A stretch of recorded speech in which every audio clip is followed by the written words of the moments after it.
Guys, dito tayo sa store sa Vivo and we're checking out the iQOO 13.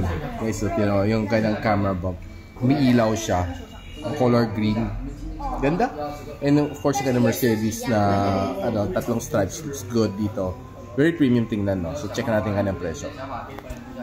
So, this is the price point na iQOO 13. Kaya na bahala mo convert to peso. So, check natin.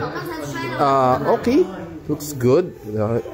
And of course, matte finish siya. So, hindi siya makapitin ng ano, smudges.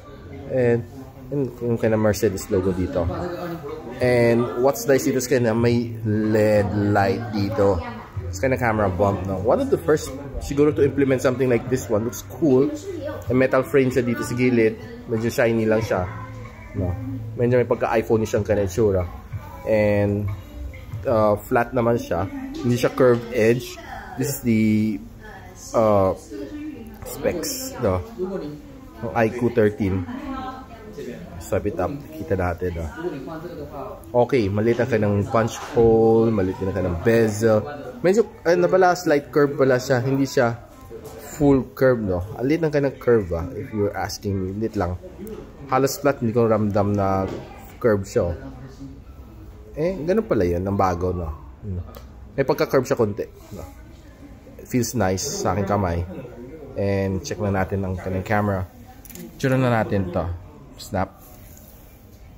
This is Z9 Turbo. Yeah, kita natin, no?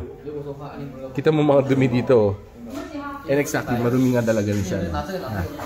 Kita rin dumi niya.